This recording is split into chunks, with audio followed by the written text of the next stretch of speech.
你好，欢迎收看《新闻面对面》，我是谢仲。来，一开始为你介绍今天要请到的特别来宾，左边第一位，民进党副秘书长何伯文。大家恭喜，马上发财。资深媒体人康仁俊。大家好，新年快乐。财经专家邱敏宽。大家好，丙午年，今年一定要热火熊熊，要火力四射。哦 ，OK， 好，那看看待会会不会火力四射，好不好 ？OK， 来，右边为你邀请到台北市议员李博毅。大家好，大家这个马到成功。资深媒体人大家好，新年快乐！为什么这样？没有他讲话 K K， 你有没有发现？怎么会当爸爸以后太累了？哦，没有，不会有喜事嘛，对不对？照顾小孩嘛 ，OK， 会有新生儿，好不好？来，效果可以再录一次吗？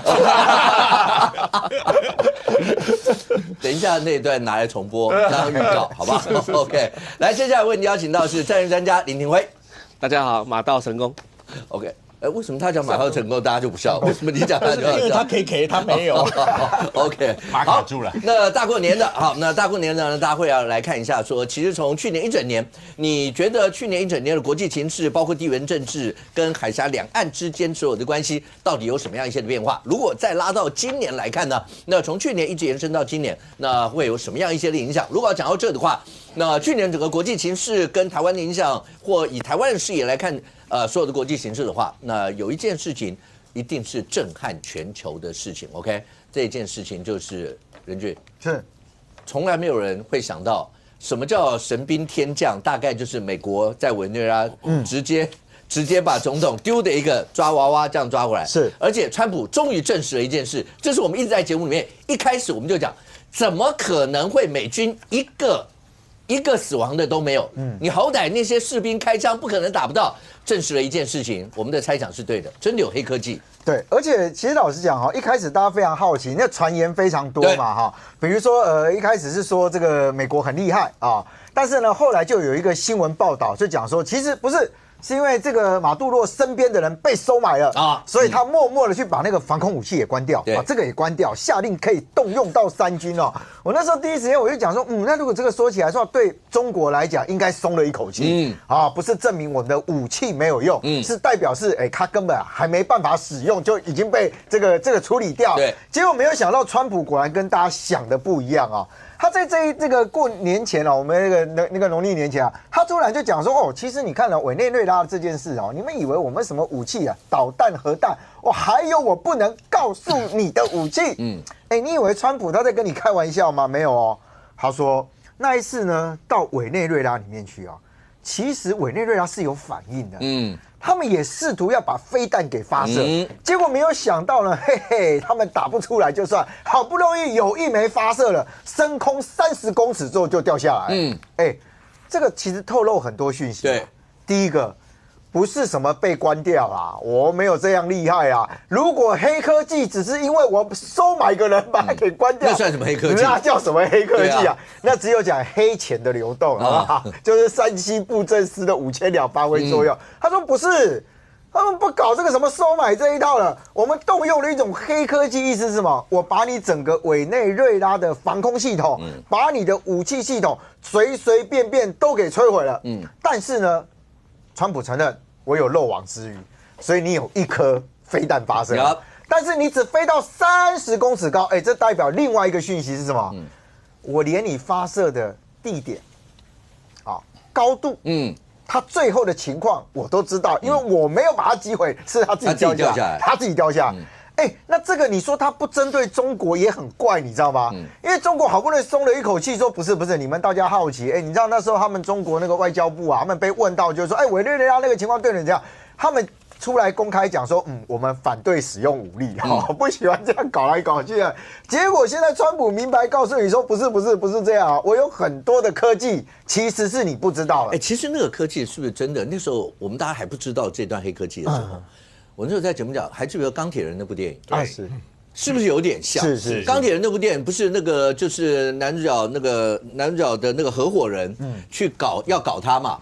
他不是对那些叛军还是什么，后来他用了一个声波武器，对，就是对，那一弄以后，那些人你就看到青筋暴现，然后所有人都动不了，然后他几个手下就把所有人都干掉了那段。听起来这些人讲，但是这个还是没办法解决另外一个我不知道那是不是黑科技，就是飞弹升空30公尺就掉下来。要不就是他们有另外一种黑科技让它掉下来，要不然算是强波覆盖了。那是强波覆盖吗？对，就强波覆盖之后，让它全部讯号没有办法定位。通常飞弹它不能够完成任务的时候，要么就是坠毁，因为它不能伤及无辜啊。所以它只能自己往下掉啊。这就另外一种，我讲只有2种嘛，一种是另外一个黑科技厉害，另外一个就是那武器太烂，就30公尺就掉下来。就通常试射会有这种事，大家知道。我认为对川普来讲，他可能不是要表达是你的武器烂哦。是我厉害，是我的技术太高超。事实上，美国在这么多年的武器发展史上面哦，它目前为止还是在贩售的是传统的军工业。那美国难道没有一些的科技是不能够公开，可是它已经实质掌有的吗？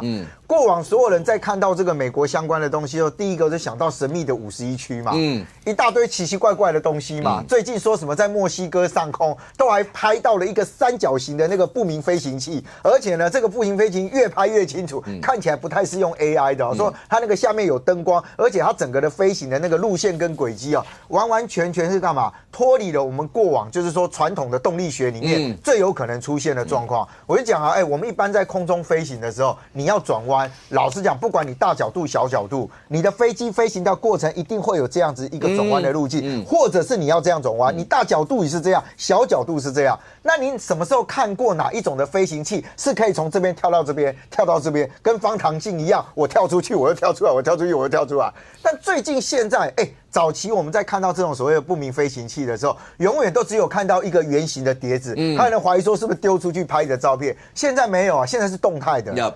是彩色的，现在是告诉你，想说我的飞行轨迹全部都给你出来，所以我觉得川普在这一次里面去特别强调，就是说还有一些我不能告诉你的武器。一般来讲，过往有非常多的揣测都认为美国拥有许多的黑科技，是没有公诸于世，但是用在什么时候？用在最后战场需要出现的时间点。所以我认为川普刻意的选择这一个，他不会不知道说这一讲出来之后，多少人会去讨论，而且那个焦点会非常广泛哦。但他就硬要告诉你讲说，嘿嘿，我们就是有所谓的黑科技啊。OK， 这些黑科技，你如果真的讲起来的话，你还记得那2次大战以后，后来大家解密，德国也在发展核子武器，那时候原子弹，美国也在发展原子弹，大家都在抢科学家，看谁先一步发展成这。后来等到德国战败以后，从德国所有的资料库里面发展出非常多，那时候只有炮弹 ，no， 德国已经开始发展出包括火箭。然后包括类似现在的飞弹，在当时绝对叫黑科技。现在美国是不是有很多这样一些黑科技？可是这些黑科技当委内瑞拉这一仗，那是不是也让老共、让俄罗斯会觉得说，某种程度大家要各自心里再盘算一下，在武器竞赛上面，是不是真的老美又往前跨了一步？可是除了这个以外，国际政治就这样，武力是一环，政治是另外一环。如果真的讲的话，来，廷辉，第一个。大家都说以前有门罗主义嘛，现在那个叫唐罗主义，对不对？好，现在因为川普他叫唐罗主义，所以对美国来讲，他永远没有办法容忍的就是他的后花园，包括中南美洲，怎么能卧榻之旁岂容他人酣睡，就这个道理。所以现在看到委内瑞拉是这样，如果把历史再往前，有人说川普会不会在今年年底，现在今年2026在年底他会不会要再推翻古巴的政权？美国跟古巴之间这多了。从当初朱兰事件，然后到飞弹危机，所有这一切对美国人来说没办法容忍，就是他后面看不得别人插指。对，你知道在马年之前把马杜洛抓了这个就是一个庆祝马年的一种做法所以不是说姓马的都要担心了川普也过马了，不是刚好了刚刚也提到那些所谓的黑科技其实就是美国早就已经研发所谓叫做定向能量武器了那这些东西其实美国在波湾战争的时候早就用上了只是说它把它更加精进而已那其实各国都有在偷偷使用为什么呢？因为你一弄下去的话，你可能造成这个人他可能一生当中可能身体状态都不是很好，所以他会有后遗症，他会有后遗症的。然后所以就像微波炉一样嘛，你把你一块肉放进微波炉里面去，然后你按下微波炉的那个键了之后，那不就微波之后那个东西可能以后病变嘛，你东西可能被煮熟嘛，对不对？所以这个你就回不去了嘛。所以这个事情来讲，它涉及到人道主义的这个概念所以非常严重。所以美国它不敢公开的原因在这里，因为它公开，那如果大家都争相使用，那其实以前比如说美国驻古巴大使馆，美国驻这个广州的领事馆曾经都被声波武器攻击过，所以他们很多的外交人员曾经都调回去做脑部调查，发现到都是产生病变，而且在美国的官方的科学研究杂志当中都已经有公布这项东西，我们国防部也都在追踪这项东西，因为我们青年日报也好啊，国防部的相关的期刊当中都有去讨论到这个所谓的定向能量武器啊，或者是说声波武器或者什么样的武器哦。但是你话说回来，就是说到了唐罗主义哈，这个唐罗主义里面所要提到的，它不是只有局限在所谓的西半球的势力而已哦。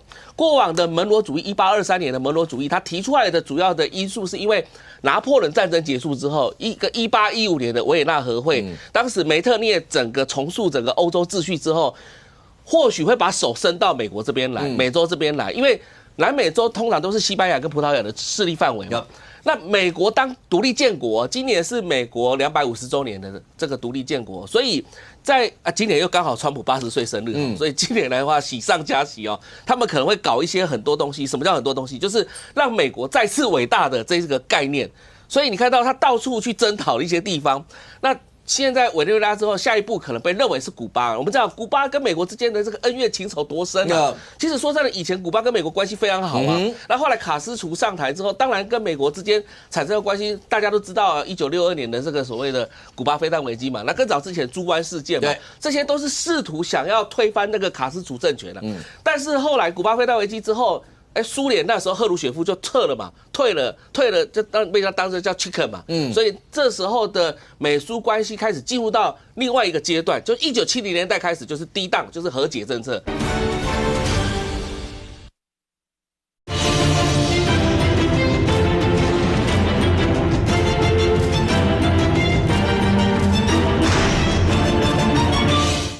所以这时候的美苏关系开始进入到另外一个阶段，就1970年代开始就是低档，就是和解政策。和解政策一直走到现在，后来冷战结束之后，一直到现在来讲，你看到美国它其实要重塑的是美国伟大的这个势力。什么意思呢？就是说门罗主义当时1823年的目的是为了要让欧洲的手不要伸到美洲来，形成后来的孤立主义。什么叫孤立主义？你看1次大战打的时候，美国一开始不参战。2次大战打的时候，美国一开始也不参战，这个叫孤立主义。但是唐罗主义不一样啊，唐罗主义是你还没战争的时候我就去搞你啊，所以呢你到处搞，而且搞不是搞这个敌对国，还搞自己的这个友邦国家，像川普现在很拿手啊，他要格陵兰就对丹麦下手，他要什么样的这个，比如说他会对法国、德国这些国家下手，所以他不是只有对敌国下手，而且你看到最近川普他去搞那个什么这个和平理事会啊，对，和平理事会，你看他找的那些国家都是什么国家？都是跟中国比较好的国家，什么亚塞拜然啊、亚美尼亚啊，什么这个哈萨克啊，什么东西的，然后像越南这些都加入了，反倒是传统的同盟国没有加入啊。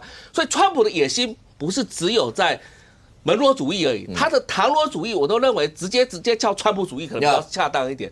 为什么呢？因为他事实上是要把美国的这个再次伟大，除了领土扩张之外哦。他重新要取回那个所谓的霸权地位，那他把这个霸权地位把它打造成为一个不可这个突破的、不可摧毁的这种状态，那这个才是川普所要的。所以我们看到他的国家安全战略报告或者是他的国防报告当中，他一直在讲西半球，但是我看起来就是说，他不是只有西半球，他把手伸到格陵兰，他把手伸到伊朗，把手伸到中东，把手伸到印太。这些做法只是说他用了另外一个做法，不是说过往的孤立主义，他反倒是我都称为叫回复到那个过往的世界警察的角色。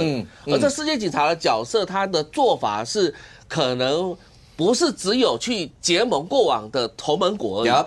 他可能又把那些所谓的过往的邪恶轴心的一个一个摧毁掉之后，把那些小老弟整个抓过来，变成我的这个我收软了，我就把你的帮派摧毁掉，然后你的小弟全部都收编了，就变成我的小弟了。所以这个事情来讲的话，是川普现在进行式。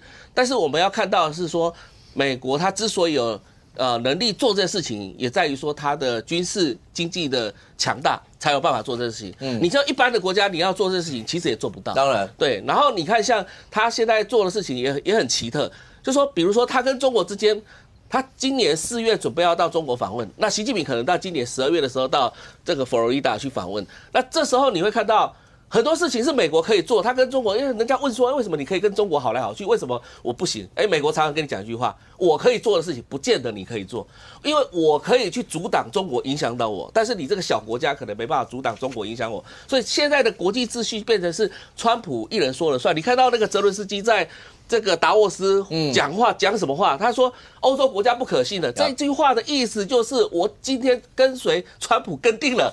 其他的国家根本你就是懦弱者，你根本就是为什么呢？你看贝森特就讲说，你欧洲还在买俄罗斯的天然气，这成何体统？你资助俄罗斯，然后再去打乌克兰，然后你又要协助乌克兰，这逻辑上完全是错乱的。所以现在是美国在重新整肃国际秩序，而这个秩序来讲话是由川普所律定下来，所以我就称为叫川普主义，它不是单独只有唐罗主义而已。OK， 但问题是对川普来讲的话，刚才廷辉讲到一个，如果你只是在以前传统的想法，世界是两个。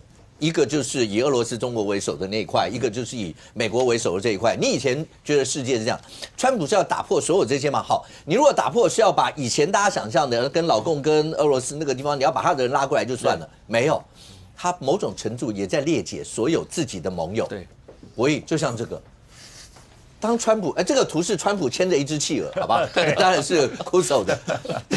他对于格陵兰的。他置予格陵兰，然后结果后来跟欧盟搞成这个样子，跟丹麦搞成这个样子，这也就算了。接下来大家会不会看到美国变成全世界领土最大的国家？为什么？加拿大，他一直说加拿大要变成他的另外一州，结果搞得加拿大第一个从来没有出现过把美国当成假想敌，然后做军事演习，然后圣霍讲没关系，他们算过，大概撑不了多久，没关系，我跟你打游击战，因为加拿大够大，怎么会搞成这样？好，那同时加拿大要讲。那两大之间难玩小没关系，美国你要对我这样，那我就跟老共站近一点。现在国际秩序已经搞不清楚谁是敌谁是友了。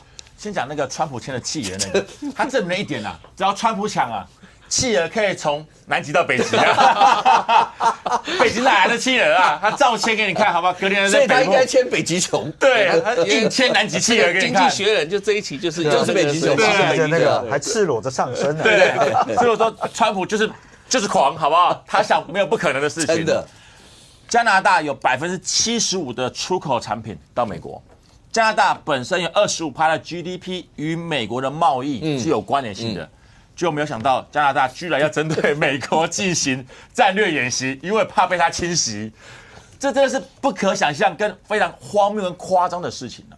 要知道，以往加拿大人对于美国好了。原则上应该算是属于又爱又恨，就是因为很多它的贸易啦，很多它的产品都必须要出口到美国，包括了很多高薪的工作等很多的外汇啊，都要靠美国来给它供应。所以呢，大家就睁一只眼闭一只眼。那美国当然是老大就算了，现在是加拿大从小弟要变为佣人了，他把它变为第51州，这个对于加拿大人是真的是不能够接受的，因为有些朋友他们在加拿大念书。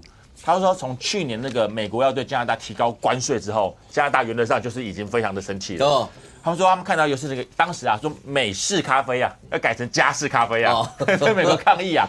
然后再就是加拿大国旗的销售量热卖啊，爱国情绪很多，门口都插加拿大的国旗啊，就没有想到现在居然要准备军演了。对。然后更荒谬的是，当加拿大要准备军演的时候，却发现一个事情啊。就是加拿大原来它的动员兵力不太够啊，因为它长时间的是依靠美国来保护它，他没有想到有一天美国会来攻打它，所以他们的兵演这个战略的演习的过程当中，他们准备要用非传统的方式来应对美国的军力啊。那什么叫非传统？对，他们就是要让这个武装部队啊，这个假装成平民啊，进行埋伏啊，跟破坏。然后无人战机，并且还要打游击战啊！我想说，这韩战嘛，居然跟美国打游击战，所以代表了，就算你跟美国再好的国家，碰到现在川普的执政这种狂人执政，以前的过往跟现在是完全没有任何关联的。只要川普想要，你不同意，他就会对你施行非常不可思议的手段。川普之前讲过几句名言啊，我觉得非常有趣啊。他讲过，当有人挑战你时，你要反击。而且反击要残忍，要坚强。川普的讲话，然后川普又讲了一句很重要，他说他到现在一直遵循的2个原则，第一个原则叫做购买美国产品，第二个原则雇佣美国人，就是美国至上主义，而且括弧是白人。对川普而言，他的奉行的逻辑就是如此，所以他在以前当商人的时候卖房子很有名的，房子卖不掉怎么办？加价卖呀，继续卖，加价卖。对，他的逻辑是，房子我卖不掉，加价让更贵，继续卖，让它变得更珍惜、更稀有，让更多有钱人愿意来购买房子。当他变成总统之后呢，逻辑也非常简单啦，想干嘛就干嘛。你说委内瑞拉总统，他的名义上他说贩毒啊，就把他抓起来，可实际上真的是因为贩毒吗？我个人觉得可能不是。委内瑞拉的石油，对他已经确定要了。然后你说格陵兰，它有地理的战略价值，他想要把它拿下来，但除此之外，格陵兰还是一样有非常多的天然资源呐，稀土、石油、天然气，利益非常庞大。然后最近，川普又说，他为了维护中东的和平跟伊朗的人权啊，所以呢，他之前可能要去出兵伊朗，不一定要打，但是吓吓他。川普是真的觉得为了人权要去出兵伊朗吗？恐怕也不是。川普恐怕担心伊朗重启他的核子计划，因为他不允许世界各国拥有核弹。如果当伊朗拥有核弹，危险的恐怕不只是美国民众的安全，连川普他本身的安全他都会很担心。所以讲白了，对川普而言，他当然是个狂人，但是他更是一个彻头彻尾的利益至上主义者。所以在这种情况之下，川普未来会再做出什么疯狂的事情，我真的不知道。你说川普会不会真的去攻打加拿大？我目前看起来不至于吧，真的不至于啦。但问题是，当川普的野心，或者是他对于世界各国的强取，一直逼迫了世界各国跟他低头的情况之下，会不会让川普越来越予取予求，越来越得寸进尺？这是非常难说的。所以你说现在连加拿大的总理卡尼啊，都已经转头跑去找中国大陆跟印度来合作啊，因为他希望把对国外的出口能够转移到其他世界各国，包括东南亚地区，因为他们知道太过度的依赖美国，到最后所要付出的代价，恐怕是他们所无法承担的。而这种状况，当然我觉得台湾也可以作为一个借鉴。我们该怎么做？我觉得第一个就是，当然我们太过度的依靠中国大陆，我觉得这不行。当出事的时候，我们无法去面对我们遭受的经济损失。而当我们对美国而言，当然可以更加的合作，但是当合作过程当中，我们的主导地位一直不停的流失，而被对方拿走的时候，我们也必须要设一个停止线。你说包括你说要不要购买武器什么等等的，我觉得当然可以购买，但是合约必须要讲清楚、说明白，包括有没有什么一些违约条款啦，包括如果你的货物啊、你的商品没有到的话，要该怎么去做后续的处置，我们必须要站在对等的角度来跟美国沟通。所以有人讲说，其实以现在川普的眼中，就您刚刚讲的那些，没有什么叫盟友不盟友，他要的就是这样。可是，在现在的局势之下，显然现在全世界两大应该就是美国跟老共。没错，我们有机会，或是我们有那个空间，可以在两大之间找到那个中间游走的空间吗？还是有人讲说，现在的世界已经没有这样了，你就只能够要不就站这边，要不就站另外一边。我的确觉得现在要找出夹缝中生存的机会，越来越渺茫。因为对台湾而言，大家都知道，我们最强悍的大概就是台积电，包括我们的半导体科技。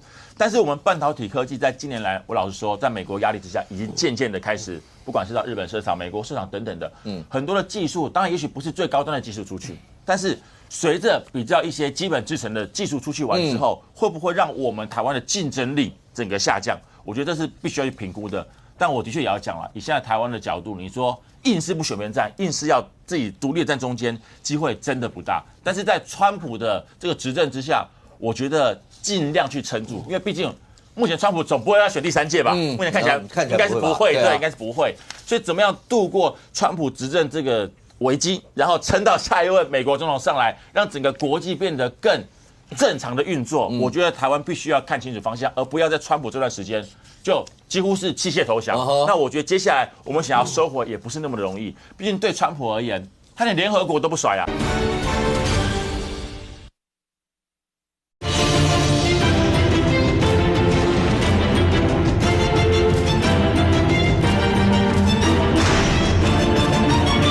那我觉得接下来我们想要收回也不是那么的容易，毕竟对川普而言，他连联合国都不甩啊，他自己要成立和平委员会啊，他要建立他自己的联合国，所以在这种狂人的执政之下，而且又是执政于美国世界最强的国家，现在台湾要怎么样尽全力的能够保卫住自己原有的技术，以及我们核心的价值，我觉得必须是现在执政党要好好去思考一个方向。OK， 来伯文，同样一个问题啊，所以在现在，如果照刚才讲说，川普就是个狂人嘛。可是我们长期以来大概大家都习惯跟美国的关系要靠得比较近。可是现在呢？现在到底应该要怎么样采取这两端之间的看法？我觉得正是因为川普是个狂人，而且他是一个非常这个现实主义者，所以我觉得现阶段我认为台湾反而是安全的。为什么？其实我们跟美国的关系绝对不是建立在说啊，美国一厢情愿的爱台湾，美国一厢情愿的这个永远把它视为心中的瑰宝，不是。我们现在跟美国的关系，正是因为台湾的战略位置非常的重要，不管是我们内部的这个科技半导体的这个产业，不管是我们的所在的这个我们经常被叫做是不成的航空母舰。对于所谓严守这个第一岛链，占了一个非常关键而且天然的这样的一个战略地位。所以正因为台湾跟美国现在来讲，就是美国对我们当然有非常大的一个需求，那台湾也对美国有非常大的需求，所以是建立在两国互惠的立场上。所以我认为，如果说川普是一个很现实的一个现实主义者，那我觉得现阶段对台湾来讲反而是安全的，他一定要非常重视台湾。国际各盟国也要重视台湾。那刚刚讲到这个半导体的部分哦，当然现在很多人会觉得就是说啊，台积电到美国去设厂哦，就会有很多的会声会影。可是事实上大家很清楚，就是说台积电到美国设厂，这个一个企业来讲，一个全球的布局，坦白讲是非常的重要。那这个部分其实所有的最精密的、最重要的这个制程，其实完全不用有任何的担心。好，那我必须讲。过去曾经确实台湾的半导体有曾经出现过比较严重的一个状况，其实那个时候是在哪个时候？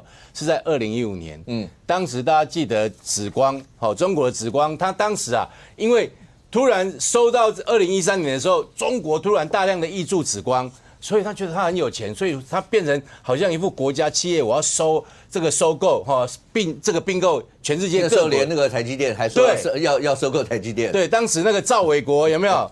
又说我要收集我要并购台积电、联发科等等。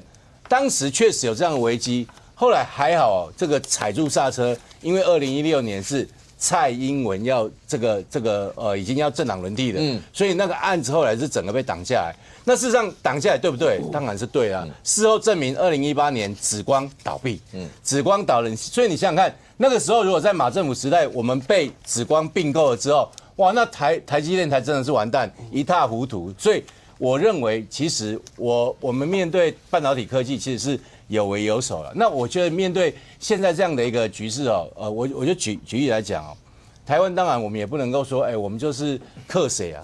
我们当然也是希望我们自己要能够有更强的这个防卫武力。所以美国的态度很清楚。你看，美国在1950年韩战的时候，他当时率领的这个各国16个国家这个韩战，不是只有美国一个16个联合国的这个相关的这个军队都要去这个打这场1950年的韩战。本来这个南韩是节败退，后来麦克阿瑟从这个仁川登陆之后，整个情势有一个大改变。那我的意思是说，因为这个韩战的事情，美国在华盛顿 DC 设了一个这个碑我给大家看一下，这个碑叫做 "Freedom is not free"，就是现在胡立言讲的这句话 "Freedom is not free"， 他的意思是说，自由当然不是免费，自由要付出代价。好。那自由要付出什么代价？我们不是说我们要跟中国要武力对抗，我们要跟他打仗，不是。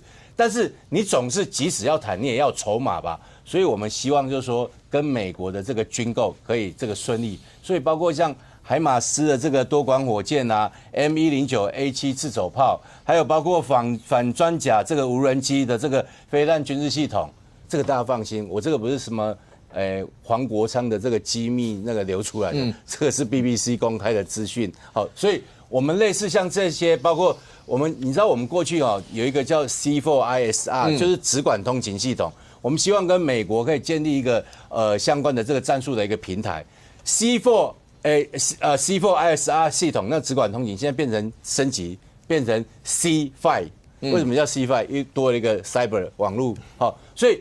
这个部分我们希望能够把它建构完成。那我们如果能够有这个更坚实的国防、更坚实的这个实力，我想捍卫我们台湾的主权，然后能够这个让台湾的经济发展更加顺遂，这是大家所乐见的。OK， 来财经专家敏宽帮大家解惑一下。第一个，半导体这件事情，尤其像台积电这些事情，长期以来都会讲会不会变成美积电，台湾会不会被掏空？尤其前一阵子，那还有美国有一些人还喊出2030他们半导体独立这句话，是，所以我们真的会有这样，因为大家都觉得护国神山嘛。如果万一我们没有台积电这个优势的话，老美还会一样这么保护我们吗？这是一个。第二个，美中之间那个平送秋波。然后川普4月要去访问中国大陆，然后习近平年底要到美国去。那对我们来说，有很多人光看到就觉得说，哎，不是你们两个人也未免太暧昧了一些，好吧？你也顾一下我们的感受嘛。有很多时候大家也会看到这一块啊，该怎么自处？第一个，在大国之旁啊，难为小。就在大国的旁边，你当一个小国家的时候，你很多时候你要去想想你的处境，你要怎么来做应付哦。那其实我们这个所谓的小，不只是说像台湾这么小的一个地方哦，各位，加拿大是全世界第2大领土的国家，可是它旁边是美国，所以呢，各位，加拿大也变小弟了。对于整个全世界来说，各位，全世界最现实的国家是哪个国家呢？是日本。日本什么时候跟中国建交的呢？各位，1971年。1971年建交之后，马上拿到第1队的一个熊猫。日本曾经在最多的时候，全国拥有接近80对的熊猫。可是各位，你们晓得吗？在2026年的年初，就是在上个月过年前的1月，上野公园的最后2只熊猫离开了日本之后，各位，日本现在连1只熊猫都没有了。代表什么呢？日本来到这个时间点，他决定了跟中国切八段。那为什么要切八段呢？因为日本很清楚的知道美国在想什么。那为什么要谈论到美国在想什么呢？这时候要谈美国了哈。等一下，我先插一段话。为什么敏宽会觉得日本最现实？有一个历史背景，因为2战战败以后，那个时候是中华民国，是蒋介石那个时候把日本所有的人，然后他们的人要送回去，包括那个时候是蒋介石力主日本天皇，你不能把它废掉，要不然日本会有一堆人搞不好就直接自杀了或者什么那些。但是即便是这样，当我们退到台湾来以后，那日本应该算是第一个跟老共建交的国家，在1971年嘛。所以你如果把这个全部匀过来，对我们来看的话，对日本确实算是在这些之下，算是一个很现实的一个国家。好，那我们回到顺着武哥说的哈。日本闻到什么？日本很清楚，各位，日本是个附属国啊。日本从头到尾就是听美国的话。那为什么听美国的话呢？经济在人家的手中，军事在人家的手中，很多的方方面面。可是各位别忘了，日本可是全世界前3大的经济体。好，70年代美国放弃了台湾，务实的看待中国这件事情，沿路一直走到中间，各位后面。路歪掉了，为什么路歪掉了呢？美国的一个想法是说，我们利用50年的一个时间，让中国变强变壮，让它的经济变自由，让它的整个购买力变强之后，它会走向民主法治。可是各位，这件事情到了2018年，谁出来阻止的这件事？川普嘛。川普那时候一看代志唔对，代志不妙，安怎？中国2025中国制造，中国一带一路，中国来到这个地方产生了修昔里德陷阱，他要从老二变成老大，老二变成老大，势必一战。哪边要势必一战？要么军事势必一战，要么经济势必一战，要么货币势必一战。就简单的说，谁说了算嘛？简单的说，这个叫谁说了算。好，回头再去谈台湾。台湾过去是爹不疼娘不爱，怎么这2年变得这么厉害呢？我们不得不谈一件事情。我们在这当中有一个非常大的一个转机，就是想不到一个这么小的一个国家，土地才36000平方公里，人口接近2400万人，居然生产出了全世界接近60%的晶片，92%的先进晶片，这怎么办？好，这时候很多人说了，台湾的台积电会不会变成美积电？我简单的来跟各位谈一件事情哦。台湾那个时候为什么会有台商大部分的往昆山移动、往广东移动？非常重要的一个关键是停建核四，这个已经是20几年前的事了。停建核四完之后，后面的沿路的一个鱼荡秋波，就是到了马英九的一个时代。那个时候，台湾陆陆续续的电子厂全部过去，手机厂过去了，笔电厂过去了，纺织厂过去了，成衣厂过去了。那个时候，各位，台湾的工作非常难找，台湾的失业率快速的往下修，所以台湾出现了失落的10年。为什么失落的10年？那个时候我们刚出社会，我们50几岁的人了，我们出社会薪水是35000块，后面年轻人的薪水各位是22000块。但回到现在，台湾不一样了。为什么台湾不一样？再跟各位谈一件事情，台积电不会变成美积电。为什么台积电不会变成美积电？台湾现在目前的状况是我们没有地，我们也没有电，我们也没有足够的一个人工。那人工的问题很简单，解决的方法叫3个：台湾人、外国人、机器人。这个可以慢慢来解决。但很多根本的问题就是你地没有了，所以势必的。大型的集团要开始去打世界杯了。这个过去在德国、在日本、在美国的历史当中，这个都有。所以第一个我要跟各位说的，台积电不会变成美积电。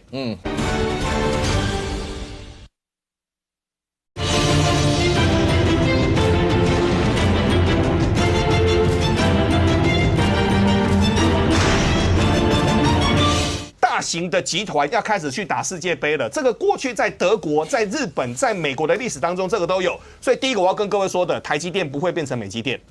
台积电绝对不会变成美积电。但中美之间再来跟各位谈哦，中美之间那个关系更重要。为什么呢？一个叫一哥，一个叫做二哥。一哥跟二哥永远在那边吵吵闹闹吗？各位不是的，这个中间叫做斗而不破。什么叫斗而不破呢？在经济上的话，彼此要互相依赖。什么叫互相依赖呢？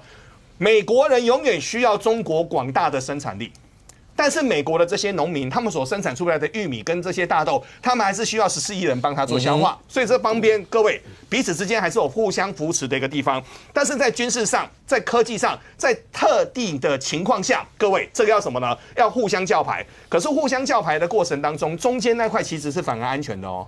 为什么中间那块其实是反而安全的？各位去想想看。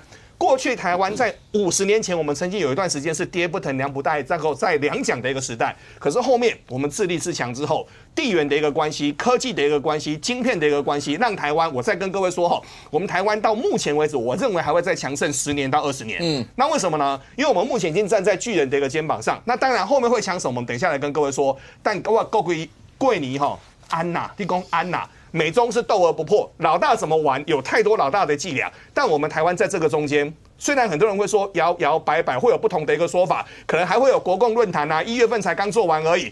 但是台湾很安全。OK， 来尚公这一段总结一下。第一个，我们这一辈那时候常听的是自立自强，什么天助自助人助，对，处变不惊。我们那时候常听这些。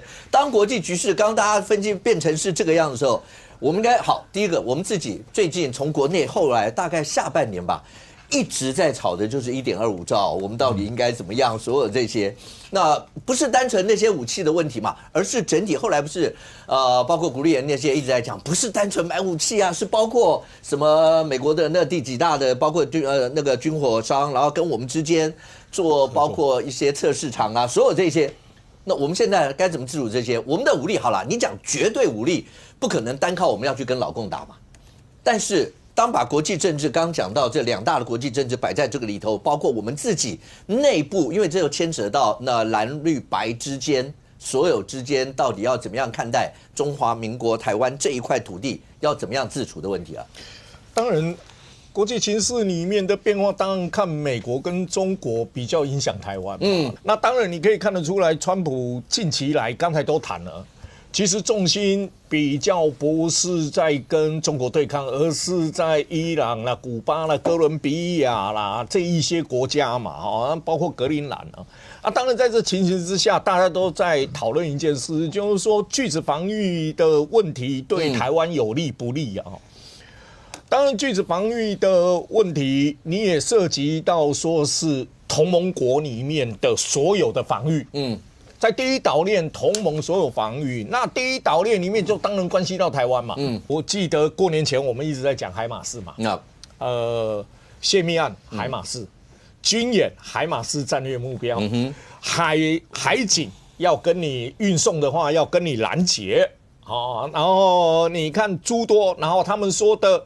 金额最大，系统就讲到 TDN 跟 TAK 了，TDN TAK， 然后现在国防部在上个月的19号，他开了一次秘密会议嘛，他也公布了很多，那你可以看得出来，这一个案子似乎曾经在过年前，柯文哲到立法院拜会的时候，似乎好像有一线曙光出来。但是没有想到这个柯文哲在高雄既然讲出了用人工生殖法换2个法案嘛，那大家就很纳闷，人工生殖法跟国家安全2个问题怎么可以排在同一个位阶上讨论这些事情？那当然，所有的报告，当然 N109A7 自走炮只是美国公布的时候，当初没有把弹药车啦几发名列，只是把它名列出来了。海马式火箭系统，这一个是当初有名列，好，美国也名列。那无人载具反制系统的时候，好，这里面比较不一样，它没有列架次，但是呢，当初各媒体去年11月18号，各媒体登出来的都是600M， 但是国防部报告的是600ISR。600M 跟 ISR 完全是功用不同的，一个是监测，一个是攻击型的也有点不一样。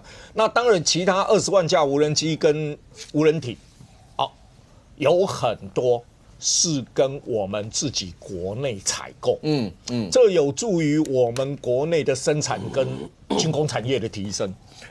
当然，托式飞弹啊，这个上面都有啊。那人工智慧，其实谈到人工智慧决策模式，刚才就有谈到 AI 的辅助决策模式，是利用 AI 的成长，它的从个别一直到综合所有的资讯以后，帮你做出最快的决定。你是使用什么武器，什么，它在帮忙做决策。那当然谈到的另外一个，刚才有谈到那个 C5ISR， 其实我们原本用的是 C4ISR。C4ISR 当初我们买的时候，美国不是用它的系统，而是替台湾特别设计，因为当时他们也怕被泄密，所以设计的过程当中跟美国的系统有很多东西无法融合。当初在C4ISR 还有另外比较关键的 Lincoln 16系统，那当时卖给我们也是简版。OK， 但是在2年前，去年美国同意要帮我们提升到 Lincoln 22北约的系统，它是单元的连结，然后这一次愿意试出来的是 C5ISR，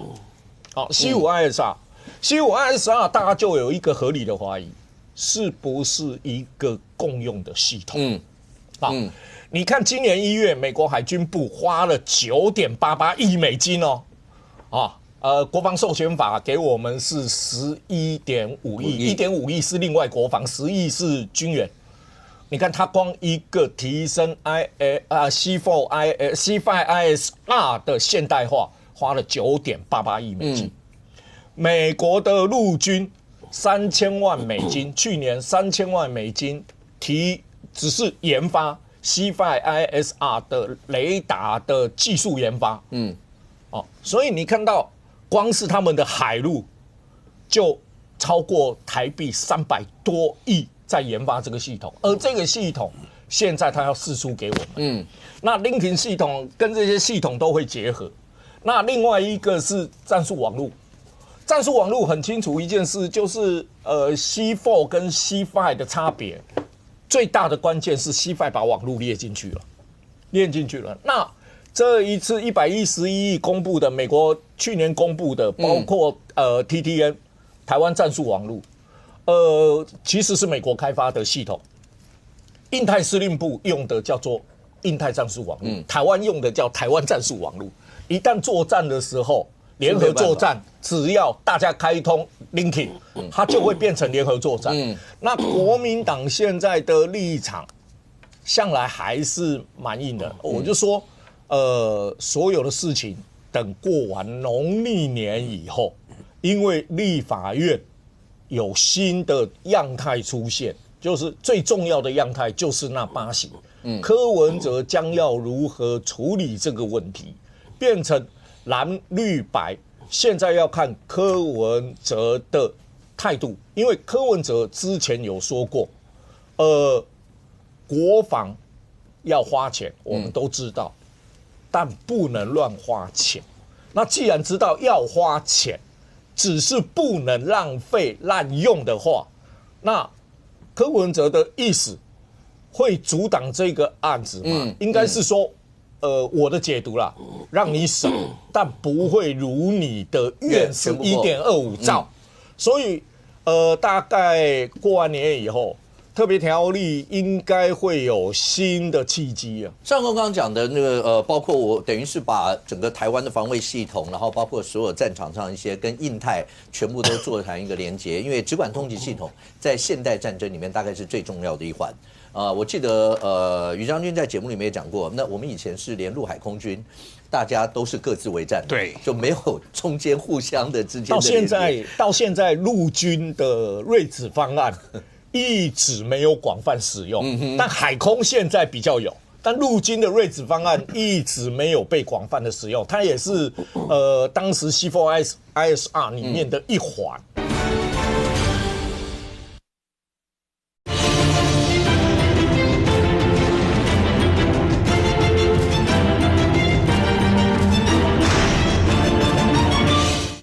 但陆军的瑞子方案一直没有被广泛的使用，它也是当时 C4ISR 里面的一环。OK， 那大家就在判断瑞子是不是中科院的研发过程当中并不理想。你可以想象一个战场上面，我前一阵子读了一些的资料里头，他告诉你说，古代的战争动辄告诉你100万大军，那都唬你的啦，那都是号称100万大军。能够调动个10几万大军，我跟你讲已经不得了。你想象一下，淝水之战怎么打的，你知道吗？淝水之战是因为有间谍在里面。你知道那个前秦苻坚他下来的那个，虽然号称100万大军，不要多，光20万大军，各位你知道20万人有多少吗？那个部队前面都已经走到，应该讲走到新北了吧？后面的应该还在台北基隆这里吧？就你根本不知道那个头尾到底该怎么样。所以呢，那这边东晋不过用了一个奸细在那边啊，打输了，然后后面人听了打输了就往回跑，然后没有人知道前面根本还没开打就已经这样，是靠这样，这就是直管通勤。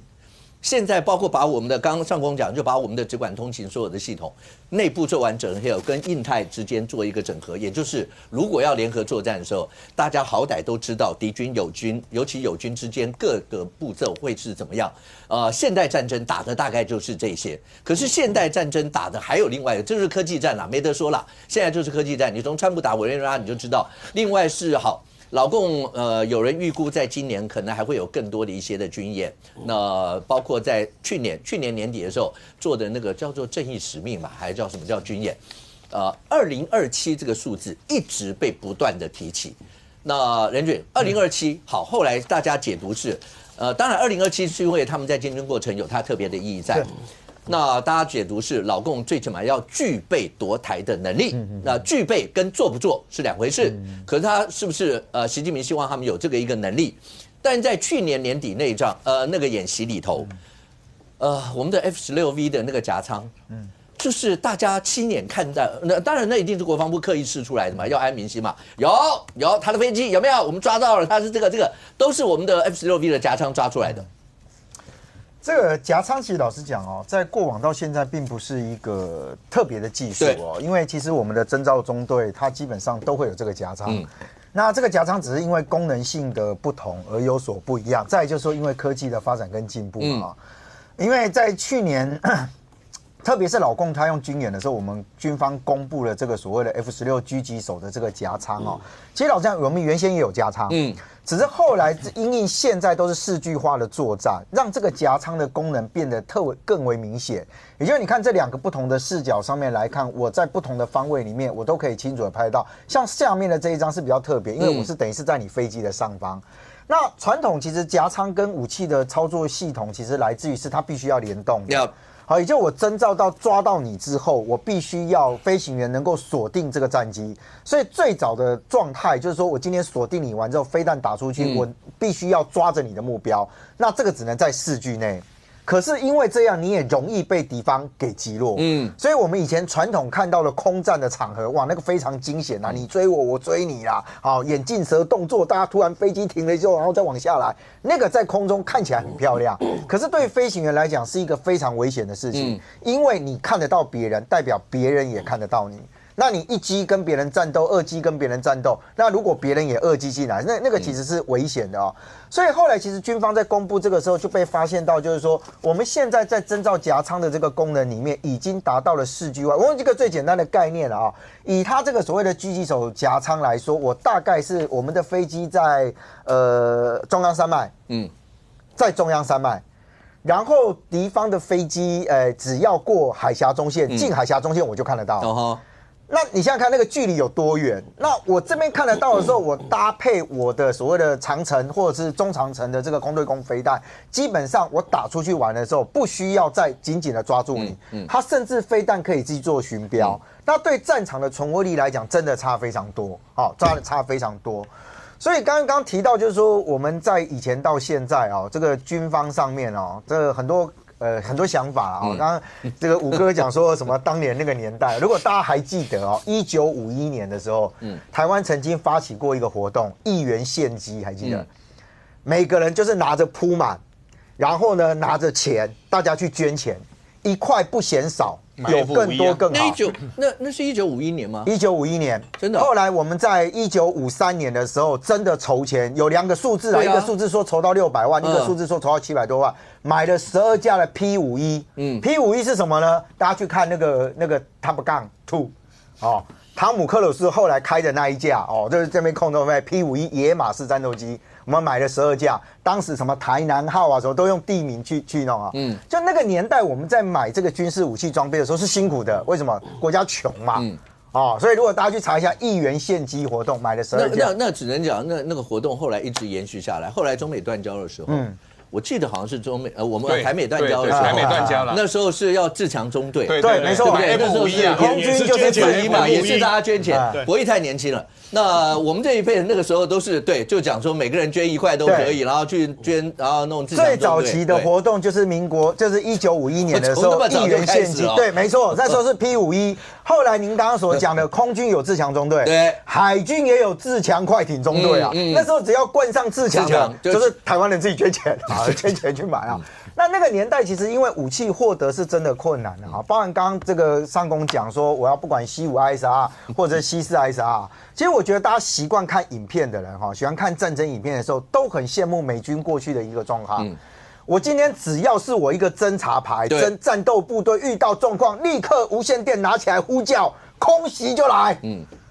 最糟糕就断剑嘛，不然的话，其实我这个空军，然后他指挥官一通电话通了完了之后告诉你说1分钟后、5分钟后这个飞机就来，多少人多羡慕这个。但是我就必须讲，他除了只管通勤之外，还有一个最重要的是，我们武器要够多啦，飞机要够多啦。你今天能够随叫随到的概念是，他早就升空在上面等了。可是我们以前因为有很多种的限制，所以军种跟军种之间都有一个东西叫做联络官。这个联络官就很重要。比如说我陆军，以前传统陆军谁敢笑想说一个连呼叫空军帮你轰炸？美军可以这样做，越战时期就这样做，因为它武器多嘛，它飞机多嘛，然后它的整个的作战系统的概念，其实它就是整体的作战。也就是我不是只有陆军归陆军，空军归，所以你所有看到的东西都是我的陆军虽然在地上的时候，我的空军在上面，他很放心，他知道我有问题的时候，我可以呼叫友军的支援。我们做不到嘛，当然我们飞机不多啦，这也是一个现实你再回到刚刚上公讲的那个，我直接把它图像化好了。你看奥巴马，你看川普去抓马杜罗的时候，所有人就坐在那个地方，搞得跟看那个 HBO 就在那个战情室一样，他搞得就跟看 HBO 一样嘛。他看的那个东西，就刚刚上公讲的那一套，就这么简单，就这么简单。他们现场都看得到。对，就是所有的东西。然后你的指挥官，第一，好像以前有一个说法叫去中心化，其实他应该更严格的说，他是直接让它中心化。也就是所有的作战中间的指挥官，我不需要说，不好意思啊，那个海军联络官何伯文何上尉，请问现在战况如何？请问陆军联络官他不需要了，为什么？因为你不需要再做层层节制。我所有东西这样，所以我的战场指挥官，我今天就算在最前线的，我透过最后方的总指挥，我一样可以下达命令给你。这就是我们现在在看到所有的武器装备里面。所以你看，川普为什么回到刚刚的那个黑科技？川普今天讲说，你们刚刚讲那个滴滴答答的小科技，什么去中心全资讯化，我告诉你，我们早就达到了。但我现在要告诉大家是，我现在有办法，连你这些东西，就算你有，我也有办法摧毁你。我觉得这是其实现在的整个现代科技里面，特别在军事作战里面最差别的这一个。所以我就讲说，回到现在这个真实的情境上面来讲啊。军购对于大家来讲，不能讲有一点年纪，但是你稍微查一下，你都知道，就是过往我们在整个希望采购军购的过程当中，有花了多少的精神、人力跟物力，好不容易买到一点点东西，到现在自强中队谁会没有印象？谁会没有印象？那时候也是国人自己的家，到现在说好，我们有机会买得到合理或不合理，当然可以讨论。只是现在被沦为刚刚上公口中的说，有人拿来作为交换，说我觉得这个还不错啊，我还跟你做下台阶，是你自己不要的。你不觉得这个跟过往比起来，确实啊，不能放在同一个天平上面来比啊。OK， 那今年2026那是国内的大选年，那两年一次。你说2026地方选举的大选年，2028是中央层级的大选年。但是在今年，如果照去年一路看到现在的话，刚刚讲，尤其对这次大选的过程，两岸关系跟蓝白之间合不合，大概是会影响到今年选战里面最重要的因素。当然，你说执政党对执政党绿营来讲的话，执政然后成绩到底怎么样，这是另外一个影响的因素，一定都是这个样。那但是如果讲两岸的话，大家会在乎的是，包括对岸之间在军事上面各方面有没有什么一些的动作。廷辉，请问一下，张又侠突然之间，老共这个是很厉害，他是军委会副主席，等于是第二把交椅吧。崩的一个人就不见了，军委会已经快团灭了。对，为什么？对，还剩2位，到底发生什么事了？张又侠，这个我先讲啊，这个张又侠其实在去年的12月22号哦，那因为2个上将晋升的这个上将的这个仪式上面出现过之后，然后就大概将近有29天没有出现。那29天没有出现的时候，就很多人在揣测了哈，就应该已经出事了哈，因为不可能的事情。为什么呢？中间经历了1月16号，中央军委会有办一个所谓的纪律委员会的这个会议，照道理讲，所有的军委都要出席。那这个副主席不出席，那是一个很奇怪的事情。所以他没有出席，就代表说人不见了哈。然后另外当时刘正立也不见好。然后到了这个1月22号的时候，就是他们4中全会办完之后，他们有一个省部级以上的这个所谓的研讨会讨论会，所有这个7个常委都出现，包含习近平，习近平主持，然后加上韩正不是常委，但是他是国家副主席，所以总共8个坐在台上当主席团，但是底下的第一排都是政治局委员，那张又侠又是政治局委员，但是他并没有出现，然后反而是一个刚升这个军委副主席，就是接替何卫东那个位置的张升民，却坐在第一排，所以那时候大家都觉得说非常奇怪，这是第3个场合没有出现的，所以就代表说张又侠的确出事哦。那听说是诛九族啦，为什么呢？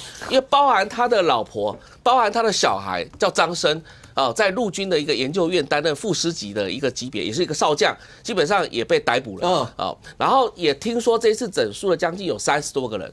那我回顾一下，从2012年习近平上台以来其实我第一个碰到的就是说，当时2013年左右我在北京的时候了，后来当时他们突然间匆匆忙忙的跑来说，哇，他们把徐才厚抓起来了。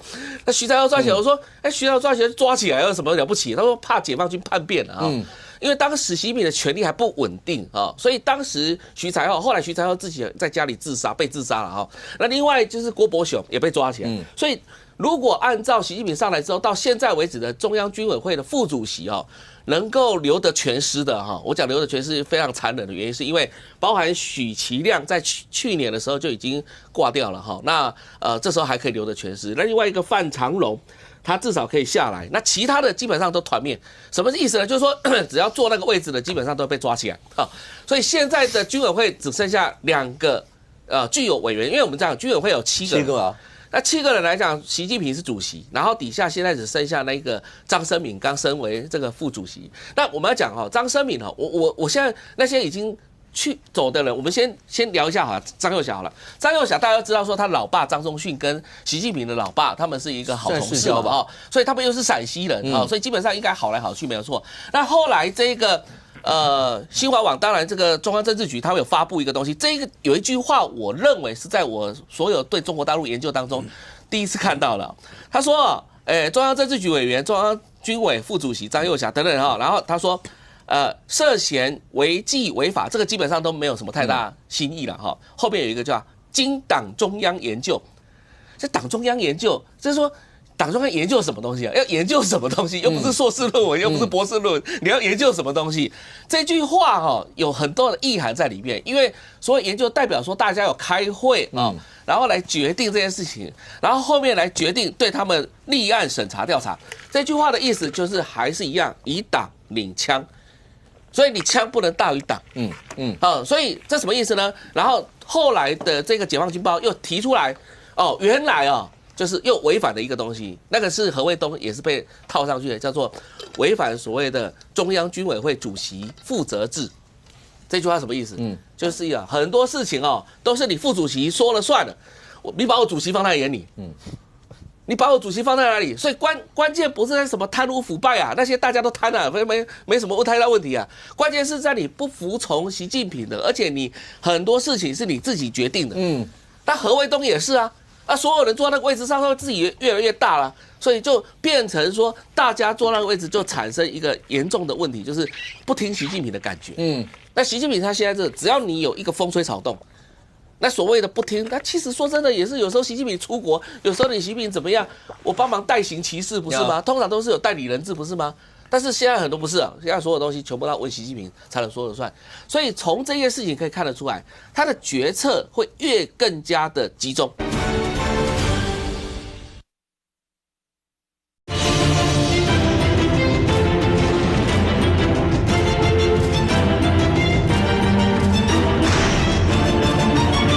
通常都是有代理人制不是吗？但是现在很多不是啊，现在所有东西全部要问习近平才能说了算。所以从这件事情可以看得出来，他的决策会更加的集中。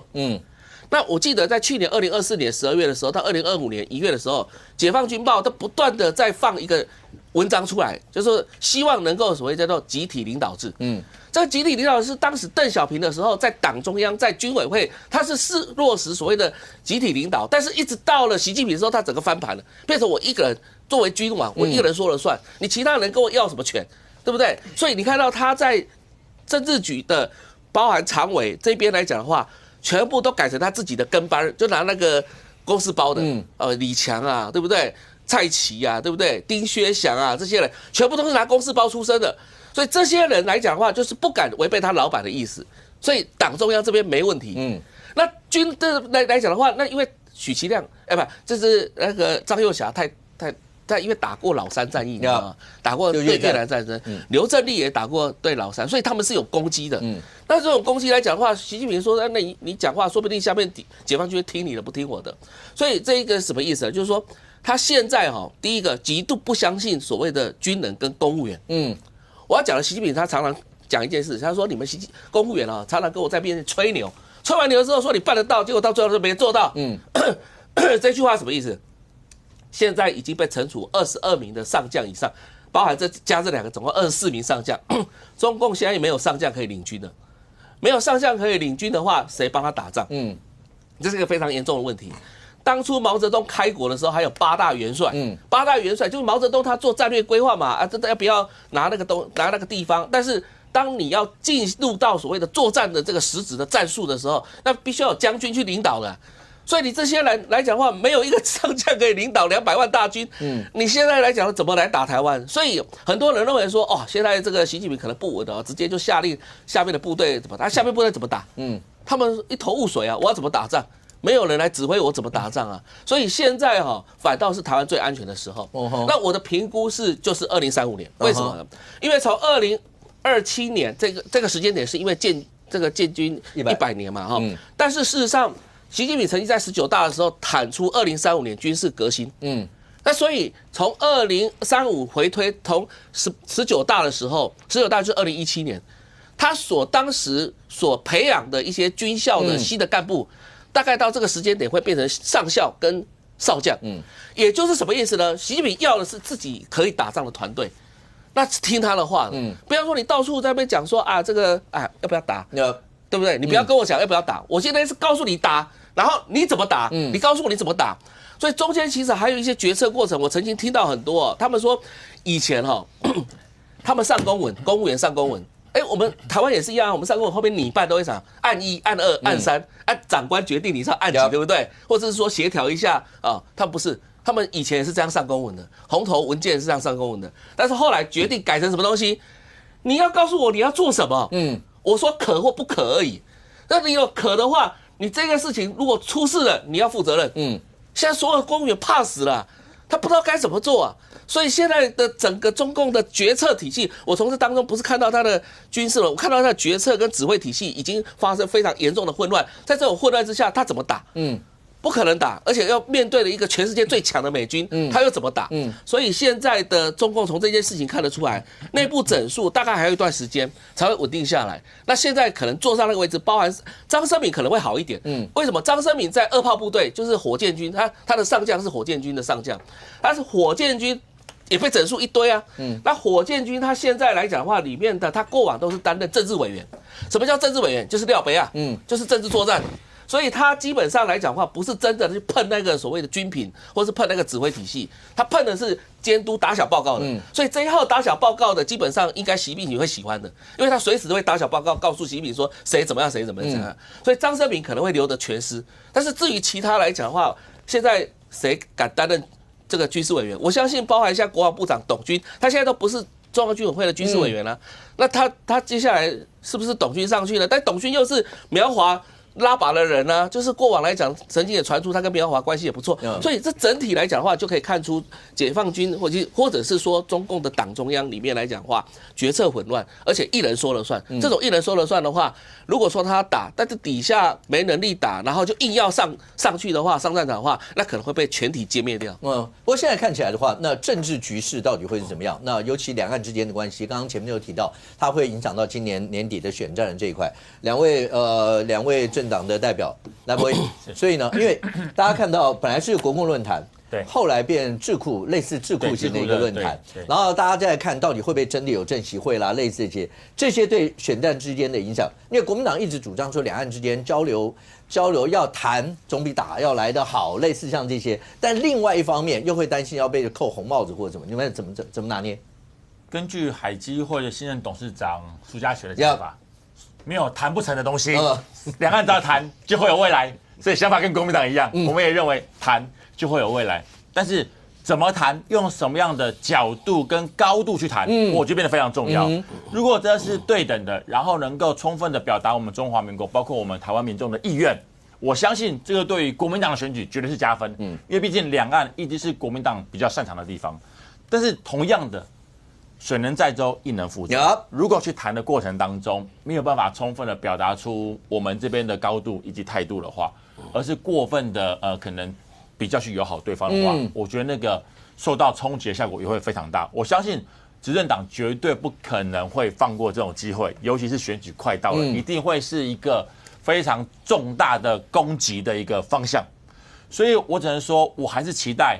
就是国民党的高层，你说有没有办法政协会？我真的不知道，因为这个不晓得太高层的东西了。但是如果有机会能够去谈，我相信会是个好事。因为现在大家刚刚讲非常多，现在中国大陆原则上就是习主席他来决定全部的事情了啦，下面的也不用管了。刚说什么有没有将军打仗，对习近平主席而言，可能也不是那么在乎啦，反正打得好打不好差距而已嘛。对他而言，我相信台湾是他心中一个非常重要的一块拼图，因为我相信任何一个首领、一个主席、一个总统都希望能够在历史留名。而中国大陆如果把台湾能够并入他的领土之内，我相信对于习近平而言，一定是他想要做的一件事情，甚至是他未来还会不会继续续任？其实老实讲不知道啊，可能会续任第4次、第3次，没有人知道答案的。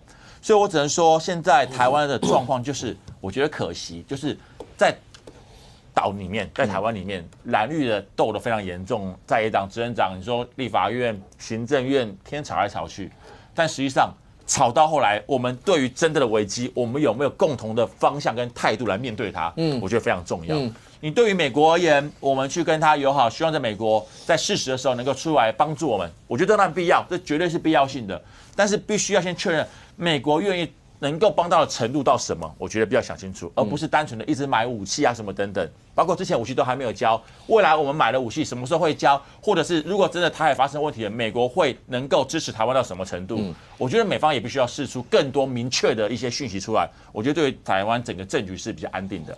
但是当然，你说在野党，尤其是国民党好了，两岸的问题，你到底能不能够让对方的态度变得比较温和，这也非常重要。因为你说对岸一直不停的军演，一直不停的发射飞弹什么等等的。你说实话，台湾的民众怎么会觉得高兴？台湾民众怎么会觉得说我能够跟对方来谈？所以我期待是，如果我们的主席以及对岸的不管是主席还是哪一位高层有机会真的面对面来谈的时候，还是希望对于对岸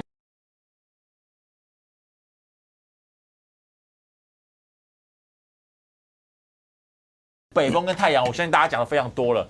你北风怎么吹，只会让大家防卫心越来越重。只有用太阳，用和平温暖的方式来谈，我相信两岸才能够显露出一扇曙光来。他们真的会听这一块吗？你还记得去年蒋万不是那个双城论坛，对，然后到上海回来以后，第二天就那个什么正义使命军演，就被执政党有很多绿营的朋友一直拿出来讲。对，我的意思就是说，你刚刚讲的是，如果要是他们愿意释出这样的一个善意，那一定对于不管是国民党或者对于希望两岸能谈的是一个大利多的感觉。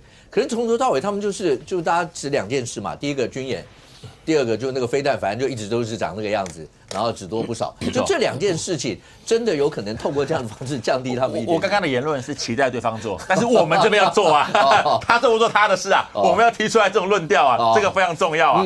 你不能过去的这完全不讲，这回来我相信风波会很大。停止军演，两岸平等沟通的对谈，然后请对岸释出善意。不管对方最后结果是如何，我认为如果我们的人过去，尤其主席过去，这些都是必谈的项目。这也是我们台湾的民众、中华民国国民想要听到的一个论述，而不是单纯的过去，只是好像就是大家很高兴握握手、拍拍照，然后就闭门会议，然后就结束了。我说实话，如果是这种情况的话，其实过去意义就不大了。我们真的期待。这一次，如果两岸真的有非常高阶层的对谈，是真的能够拿出一些实质的结果，让民众有感的。因为如果当民众有感了，我相信不只是蓝营白营的选票支持度会上升，我相信也会给执政党压力，让他们知道，其实对岸他们是真的需要花心思来做沟通的。但如果在野党这次过去没有达到应有的预期，那我觉得台湾接下来政治只会更偏向民进党的想法持续走下去，因为他觉得，反正你去了也没什么帮助嘛，那他们也不会在意。这种结果，我个人觉得啊，对于台湾整个政治，包括整个民众的福祉而言，都是不好的做法。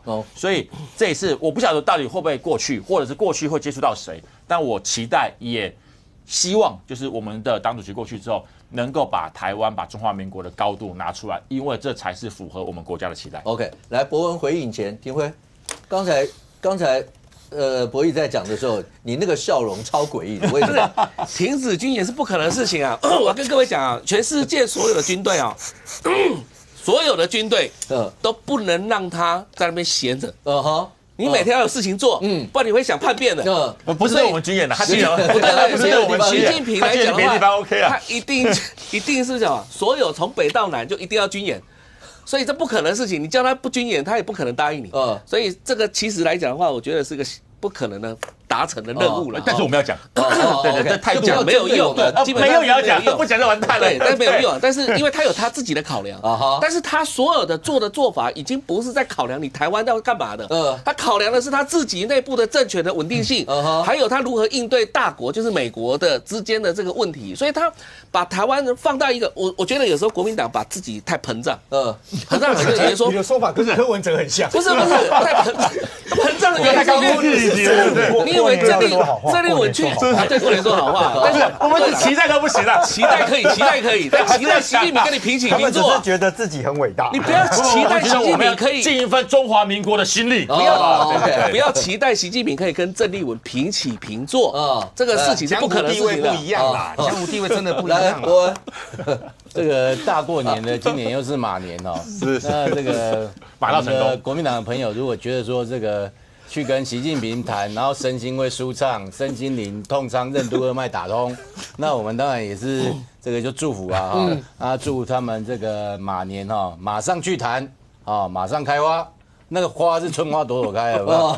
马上幸福啊，马上幸福。那如果真的这样谈，真的很有用，或者是觉得他们是好像百忧解一样，这个其实也不用说限于谈一次嘛，每季谈一次嘛，一年有4季可以谈4次，每季去谈，谈完之后都身心舒畅，就和一选举前谈一次这样。这个我都祝福了哈，但是我只奉劝他们2件事，第一个就是提醒他们不要违法，第二个要多喝牛奶，为什么？避免骨质疏松症啊，去那边好那个大概是这样。还没去之前，对我们就先准备好，要不然对方很明显的会针对这些弱点来攻击。对，那中国这个中国就是这样子，就是说我们前一阵子因为在过年节目嘛，我们前一陣子看到一個訊息，就是說，其實中國對於這個中國國民黨還表現還很不滿意。這點讓我覺得有點壓抑。因為這個總預算也擋了，1.25兆8年1.25兆的國防預算也擋了，而且擋到幾乎是已經完全就是毫不留情，而且是完全不管說縣市長選舉哀鴻遍野都不管，反正就擋到底，擋到這樣的地步，那這個如果中國還覺得不滿意，那我真的不知道那到底底線要怎樣。中國竟然還舉一個例子啊，因為我這也是看媒體引述說中國國民黨表現不好啊，為什麼？因為過去聯湖會要見面啊，擋了69次才讓他見面。之前軍購嘛，3大軍購 P37反潛機、柴油潛艦啊等等這些，然後擋了69次，然後現在過完年算一算，大概也擋了10次左右而已啊。那如果要繼續擋下去，就擋到年底了。年底大概可以合乎這個69次，然後每一季去跟他報告匯報一下，就是說政協會匯報我們已經擋了幾次了，這樣我不知道。所以如果國民黨要繼續走這樣的路線，其實我也就剛主持人小虎哥，你真不好意思，我叫你小虎哥是因為你看起來很年輕，就是一個帥臉。其實你是老虎哥，可是叫你老虎怎麼樣？这个很好了，这很棒了。前面讲的好，你真的過年了。怎么出来？对。好，这一集就录到这里。我们的小虎哥，我是觉得国民党他自己要看清楚，因为我的了解是，你知道像这个年前嘛，不是柯志恩在高雄哈，就光参加一个参会，一个消防弟兄的参会，然后那个邱意颖就在上面讲啊，拜托这个柯志恩。可不可以让立法院的总预算赶快通过，保护大家的平安，让消防预算也可以顺利的通过，让大家好做事。光这样，你看他整个脸拉下来，他不知道怎么回。其实最近我也觉得，就是说那个氛围很怪哦，就是说，你知道有一些我之前有去几家那个小吃店哈，那个老板是做生意从来不谈政治的，因为他旁边有其他的客人，不见得他当然认识我嘛哈，所以就算他认识我，可是他也都不谈政治。结果现在大家面对总预算这个部分我上次有点吓到，小吃店老板说，总预算叫那更贵啦。我突然笑到，因为旁边客人那么多，你不知道立场是什么？对，也不知道立场是什么。可是表示什么？表示他们觉得总预算这个事情是跨党派，而且是部分蓝绿的民众都觉得反感，因为这个牵涉到自己的那个，所以我觉得就是说，这个新年如果要给国民党一个祝福的话，我只能说，这个如果这是。他们觉得像过去9·2共识，他们过去提到9·2共识，觉得这是百忧解，这是完全就是解药，万能解药。什么就是9·2共识？就9·2共识连续2次总统大选都已经尝到败绩，他们现在还是9·2共识，而且9·2共识进化版，9·2共识本来是一中各表，现在是变成一中同表啊。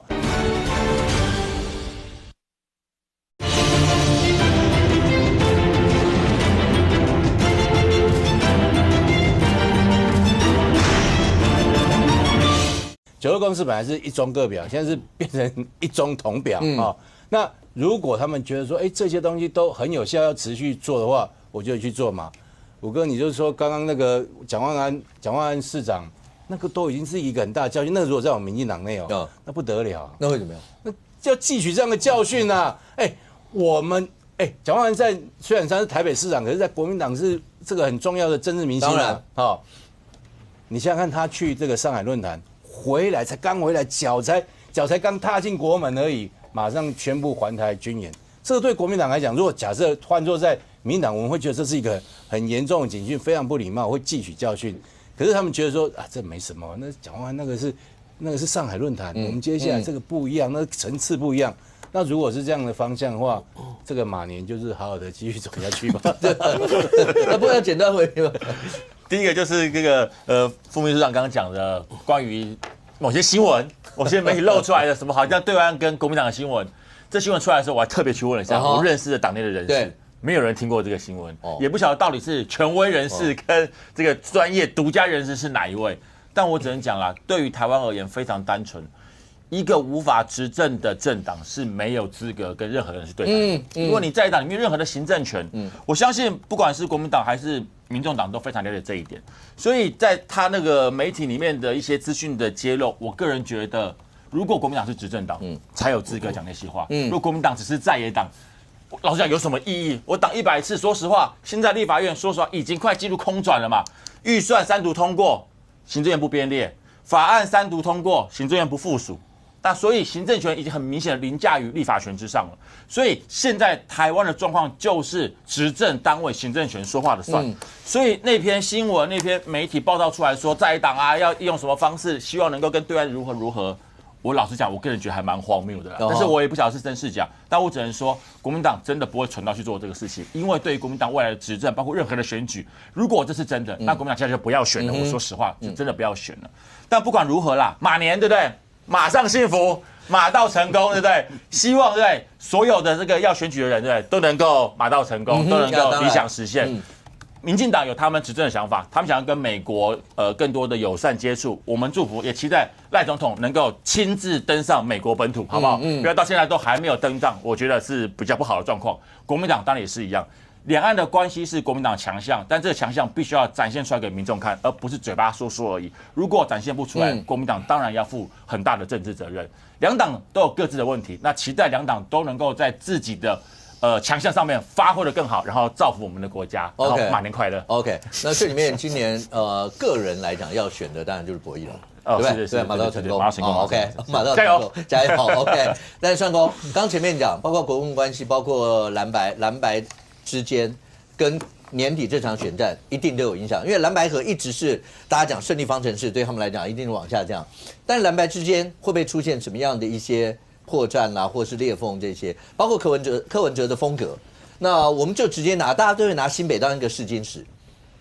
黄国昌告诉你，他又不是选假的，他会一路这样啊。你每次都评估他可能会要选到最少8月9月左右，光8月9月也会整死人呢。那时候都已经到离选战只剩2个多月嘞，那你到底该怎么办？当然你要说蓝白合里面，当柯文哲还没有复出政坛的时候，蓝白合好像看起来不是问题啊。你看那个黄国昌跟郑丽文当选首度见面有没有？不强求席次，输了一定会浮选。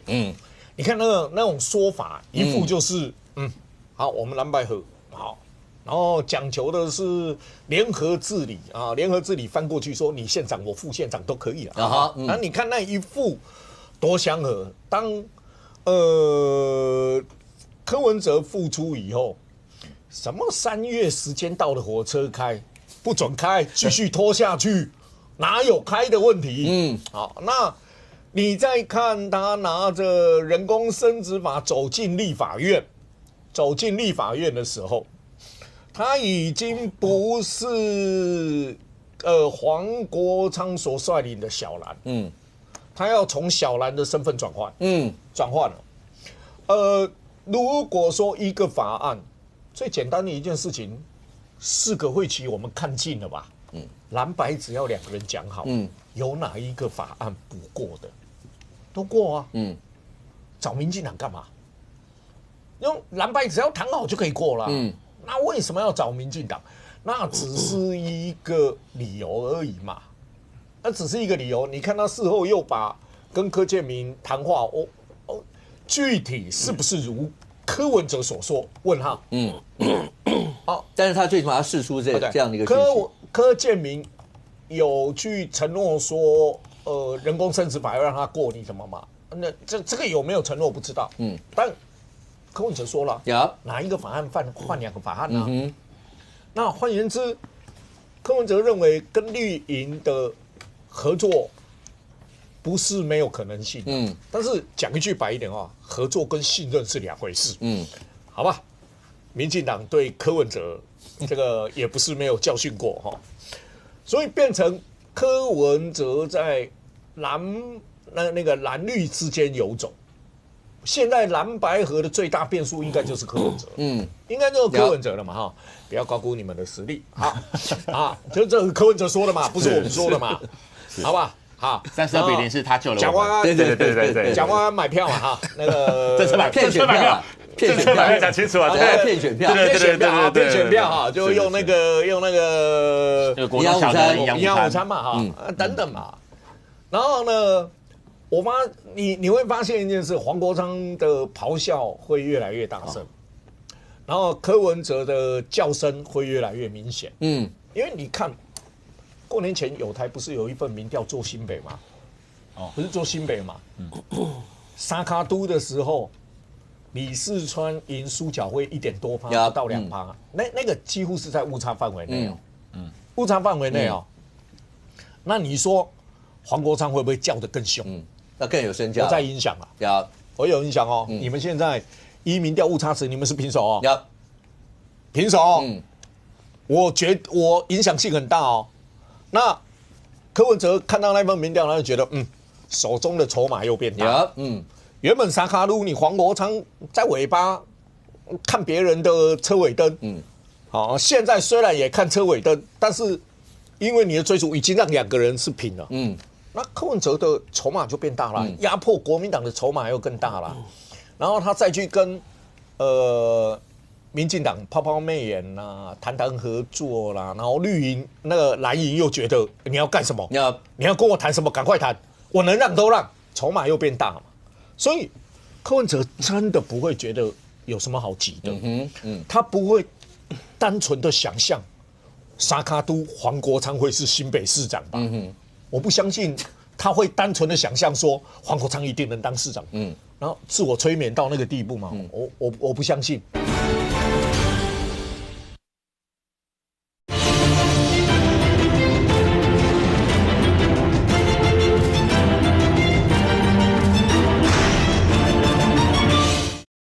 沙卡都黄国昌会是新北市长吧？我不相信他会单纯的想象说黄国昌一定能当市长，然后自我催眠到那个地步嘛？我不相信，我不相信。那为什么？就是筹码，就是筹码。现在的筹码从1块钱已经变成10块钱了，因为你把苏巧慧跟李四川的民调拉平了，我的筹码已经变10块钱。OK， 如果当2个人的误差范围是颠倒过来的时候，我变100块了。国民党来谈啊，国民党你要来谈啊。其实我不认为说蓝白最后一定会是破局，只不过是蓝白要不要放出更多的东西。蓝营要再放什么东西？对，你要放什么东西？县市长基本上能放的空间有限，我们可以放民众党自由啦。真的吗？对，他放他自由啊，这来威胁我们国民党，这不可能的事情嘛。我就敢讲啦，新北是国民党，除非民调直接输给白营的人，这样不可能不提名人，我就直接讲了。所以那即便沙卡都呢？对，就是沙卡都也选到底。这没有什么好说，因为新北市如果国民党在没有民调说情况下放给民众党，那国民党其他县市也不要选。对，你比党中央还有魄力耶！这一定的，你比党中央还有魄力耶！如果党中央连这都想不到的话，那问题就很大了，那问题很严重。比党中央还有魄力啊！所以我觉得民众党当然要把他的筹码抬高，合理，对双方要沟通谈判。但是当抬到太高的时候，就套我刚刚讲的，我们只能放他自由了，我们没办法再放东西给他了。对啊，2026、2028，当然他们都讲2026、2028是民众党的关键。前2026基本上是在为2028打基础。其实一定要拿县市长吗？未必哦。你们真的要了解，未必哦。我拿副的都可以哦，我可以妥协拿副的哦。因为你只要是副的或是局处长，当你手上有筹码可以在地方发展的时候，那就不一样哦。民众党那就不一样哦，民众党哦，那就不一样哦。我不一定是一定要拿正的哦。不然所谓的联合治理的定义在哪里？它不是区域治理哦，联合治理哦，联合治理。那我问一下，新北可不可以联合治理？台北可不可以联合治理？彰化可不可以联合治理？给一席吗？对啊，我就跟你谈嘛，大家来谈嘛，哎，我们这个也要选，你们那个也要选，那是不是考虑一下？整合成一个团队，当选以后一起进县府啊。不过现在看起来的话，就是未来蓝白合对到底会合成什么程度，还是合而不破，还是什么样一些局呢？一定会直接影响2026。但是每一年过年嘛，那敏宽每次来的时候，大家就会讲说，敏宽看到你就跟看到财神一样的感觉，好吧？那去年一整年大家都看到 AI 狂飙，是，今年呢还是 AI。各位还是 AI， 为什么呢？刚开头就跟各位说了哈，今年是丙午年，丙午年刚好丙年跟午年两个人都是火，所以熊熊烈火跟火有关的，那可能在老时代过什么跟火有关？餐饮跟火有关嘛。可是现在什么跟火有关呢？现在跟火有关就2条路，一条叫电脑，另外一条呢，各位叫电力。这2条路其实是很明显的。那其他的跟火相关的可能就没有那么多哈，所以我们分成2段。第一段先跟各位说哈，什么会涨3成？什么会涨1倍？什么会涨好几年？我们分成这个架构来说。那第2段的话更重要哦。第2段就是说 ，AI 过去呢，很多人谈论到 AI， 就是讨论到一些模型，你可能会做一些生成的图画，你可能会问他一些问题。但来到这个时间点，各位，未来的 AI 叫做代理 AI， 代理 AI 就重要喽。为什么呢？你会不会把你的钱交给他？你会不会把你的时间交给他？甚至你会不会把你的命交给他？各位，我们就一则一则来说哈。那一则一则来说，我先讲什么会涨3成哦。在2025年，我相信能够去摸到低润股的很多人，大概都会觉得哇，盆满钵满。那为什么盆满钵满呢？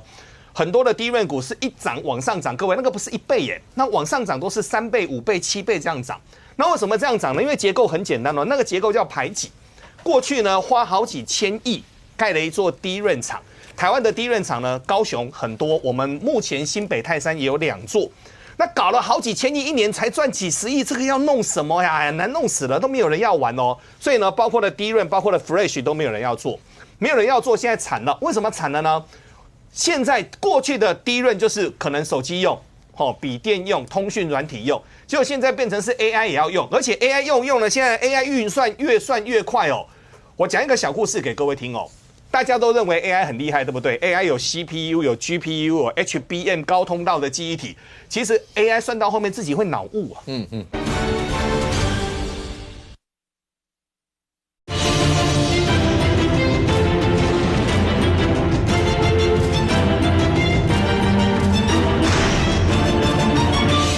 没有人要做，现在惨了。为什么惨了呢？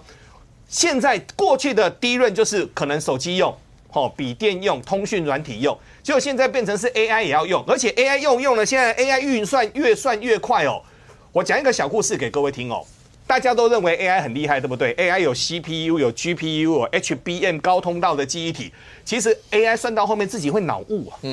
就算到后面，奇怪，我在算什么啊？你因为每个人给他很多理由嘛，对不对？所以大家突然间发现呢，现在这样不够了。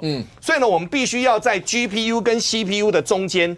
架构一段 SSD 的固态硬碟，你要把你的 item 放在里面哦。你为什么 item 要放在里面呢？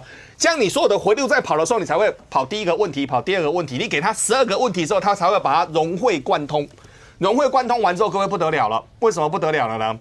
台湾有一档公司叫群联，台湾有一档公司叫威刚，这2家公司去年涨成什么样子？